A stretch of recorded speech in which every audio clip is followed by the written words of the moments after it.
અમારે ગામડામાં એક સાહેબે નવું દવાખાનું ખોલ્યું. તો દવા કોઈને હરામ બરોબર દે જ નહીં હો. તે સાંજે ખેડૂત ગયો એની દવાખાને કે સાહેબ પિંડીમાં દુખે છે. સાહેબ કે આવો ભાઈ બોલો શું થાય છે? ઓલો કે સાહેબ કીધું નહીં કે પિંડીમાં દુખે છે. ઓલો કે કેવી રીતનું દુખે? કે સાહેબ આ પિંડીમાં આમ દબાવવું ને તો દુખે છે. કે તમે દબાવો તો જ દુખે છે કે એની મેળે મેળે દુખે છે? ઓલો કે નહીં સાહેબ હું દબાવું ને તો જ દુખે. તો કે પણ ના, હું કામ દબાવવી જોવે? હખની ના બેહોની, તમને કોણ કે અહીંયા દબાવવાનું? હે લાય 50 રૂપિયા. એમ કરીને 50 રૂપિયા લઈ લીધા. કોઈ દવા આરામ બરોબર દે ને એમ નો 50 રૂપિયા લઈ લીધા. હે કરીને ઓલો વયો ગયો. તે બીજે દી સવારમાં એક છોકરો અને બાપુજીને દવાખાને લઈને આવ્યો. કે તે ત્યાં ગયા ને દવાખાને. સાહેબ કે હા બોલો ભાઈ શું તકલીફ છે? ઓલો કે અમારા બાપુજી છે ને કે એને છે ને તકલીફ છે, કાનમાં સંભળાતું નથી. સાહેબ જોઈ જવાની. ઓલો સાહેબ કે હે એને હું હવે આ ઉંમરે કાનમાં હું એ ગાયલું સાંભળવી? હે આવા નવા દોડ્યા આવે છે, લાય 150 રૂપિયા. એના 150 લઈ લીધા.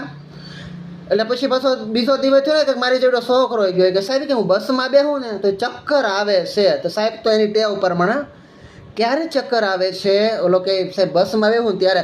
પણ હું આવા નવા દોડ્યા આવો છો? હે બસમાં જ બેહવું થોડું જરૂરી છે? રિક્ષામાં વયો જા, સકડામાં વયો જા, બળદગાડીમાં વયો જા. હે આવા નવા દોડ્યા આવો છો? તે લાય 200 રૂપિયા. એની પહેલી 200 લીધા, કાઢી મૂક્યા.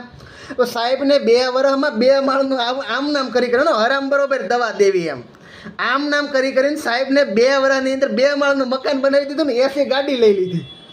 ને સાહેબ તો લાંબા પગ કરીને એસીમાં બેઠા હોય ત્યાં દવાખાને, ગાડીમાં આવે તો એસીમાં. એટલે પછી એક વાર ઓલો જે પહેલાં ખેડૂત ગયો હતો ને એને યાદ આવ્યું કે સાહેબે 2 માળનું મકાન બનાવી લીધું. કે હવે કે આપણે કંઈક કરવું જોઈએ કે આ કે આમ નામ હાલશે કે ગામને લૂંટી લે. તો ઓલો પાણી વાળતો હતો ને તો પાવડો હાથમાં, તો પાવડાનો હાથો કાઢીને આમ ખંભે મારીને ગયો સાહેબ આગળ સાંજે. સાહેબ તો એની ટેવમાં એમ બોલો ભાઈ શું થાય છે? તો ઓલો કે સાહેબ કે આ કોકને મારવાનું મન થયું છે. સાહેબ કે મારો હે કરીને તો સાહેબને 3 નાખ્યા પાવડોના હાથો 3 વાહામાં દાબ્યા. એટલે ઓલે હટીને ફેરવીને કેડમાં પાટો મેળ્યો ને તો સાહેબ પીડ્યા ઊંધે માથે મોઢે ફીણ આવી ગયા ને સાહેબને દવાખાને લઈ ગયા.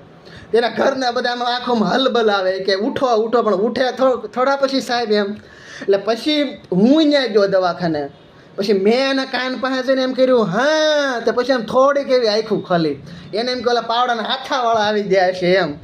એ કે વિજ્ઞાન સાથાવાળા હારા, પણ એ કે આ પાવડાના હાથાવાળા નહીં હારા. કે ગમે ત્યારે ઝપટું કરી લે એમ.